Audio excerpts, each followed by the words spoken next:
Hello, everyone. I'm Hallowed Silence from Preach Life Ministries, and today we're going to talk about the Mahdi, Isha, the Bible, the Koran, the end times, and the eternal kingdom. Probably in somewhat of that order. Who knows? We'll get there. Now, first, to understand Revelations and the Quran and the Hadith, you must understand the characters of each religion.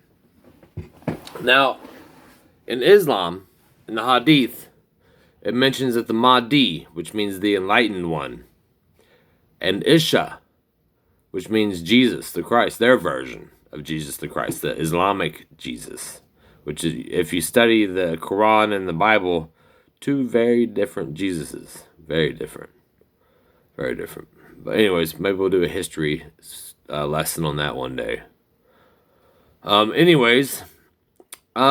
There is, in the Bible, there are two bad guys. There are a ton of bad guys in all reality. Little horns, big horns, kingdoms, and this and that kind of stuff. But there are really two main bad guys in the New Testament and Revelations. And that's the beast who will rule and the false prophet who does signs and wonders, fake signs and wonders, magic tricks, like, magician, like as we know it, not supernatural as magician, but magician as we know it. And the beast, which for all accounts is the Mahdi. Now in Islam, in the Hadith, they say that the Mahdi is going to come back and convert or kill the whole world to Islam. He's going to convert the whole world to Islam. He's going to chop off all the heads of Christians and Jews, which in the Bible it says the beast will be chopping off the heads of Christians and Jews. He will come back with a false prophet who will do signs in his name. In the Hadith, Isha is the Islamic Jesus, which we know in from the Bible is a false Jesus. And the end times, where it's all going to go. So here's basically that's the summary of the characters that we're going to talk about today. There are some kingdoms I haven't mentioned, but let's get to the nitty and gritty. Okay, the end times. Now, what's going to happen? The Mahdi is going to go around through Islam, right? He may be the Assyrian, as far as we know. Woe to the Assyrian, the club of my wrath, in the Bible. So, for he has. Anyway, if you read the passage, it's pretty good. Yeah, the beast could be the Assyrian, is who I'm gravitating towards. Anyways, he goes throughout Islam and gathers all the nations against Israel. All the nations he can gather against Israel. Now remember, there's 4 riders of the apocalypse in the Bible too, and we'll get there as well. Now, the Mahdi is going to gather up 10 kingdoms, 10 Islamic kingdoms against Israel. And they're going to ride through Israel, and he's going to sack Israel. And he's going to set up his capital in the kingdom, in where I believe he's going to be is at the mosque, at the Dome of the Rock. I believe he's going to set up his kingdom there, his throne in the mosque, showing that he is God and Allah. He's going to, show himself as Allah. So they will see Allah in him. Anyways. So, and Isha is just a magician that helps him gather the kingdom. Helps him gather everyone to him. Fulfill the word of Islam. And the whole purpose of this is just so he can rule over earth. He believes that the whole world will convert to Islam if he shows up. That's what I think. But anyways, here's what's going to happen. Okay? The one who sits on the throne forever and ever, and the Lamb, as mentioned in Revelations, are going to go to war against the Mahdi and the false prophet. So the one who sits on the throne, the real one, according to the Bible of Revelations, and the real Jesus are going to return to earth as sons of men.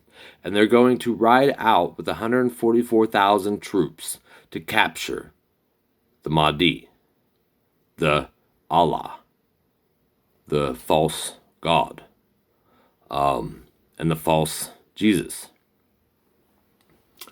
And so the one who sits on the throne and the one and the Lamb ride out.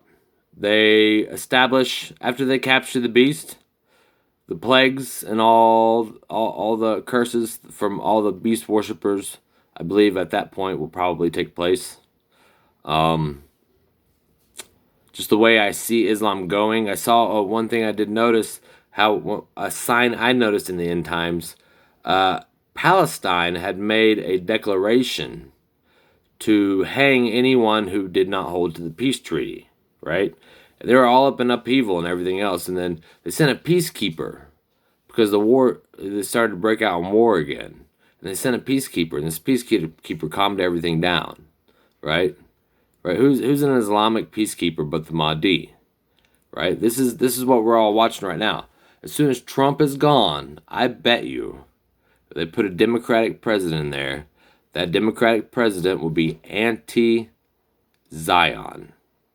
and then anti-Jew, and they will they will turn their cheek and turn their face away from Israel as they get sacked by the Mahdi in 10 kingdoms.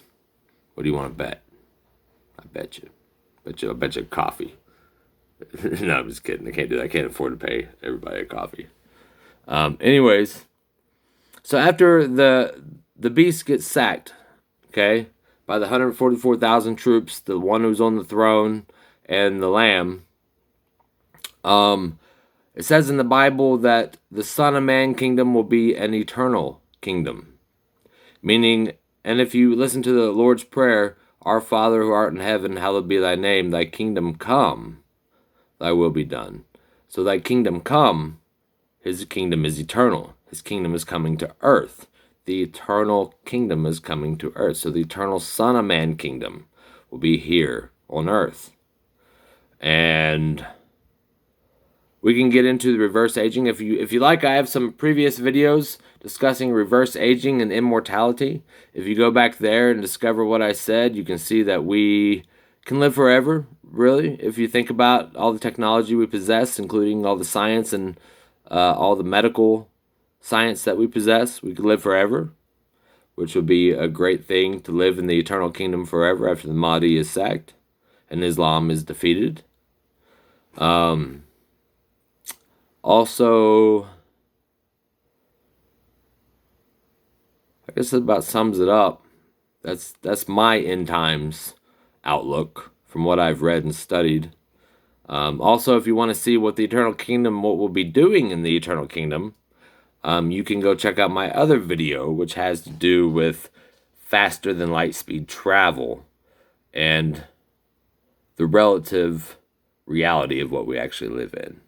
A lot of times science, they don't see everything. They only see the light. That's all they see. They don't see the dark or in between. They just see the light and say, that's all there is. There's just light. Just light. Can't go faster than light. Can't go faster than light wave because all there is light. There's no infinity. Anyways, go check it out. It's a good video. Informative. You may like it. So if you like what we're doing here and you like what I have to say, then please donate me a coffee, donate me a house, donate me a nation, donate me a world, donate me a galaxy, donate me whatever you feel is in your heart. And you keep me motivated, keep me plugging this information out here for you, and give me good cause and good reason to do so. So thank you very much. Thank you for listening. I hope the information made you think. If you have any questions, please put them in the comment below. And I will try to get back as many of you as possible. Thank you. God bless.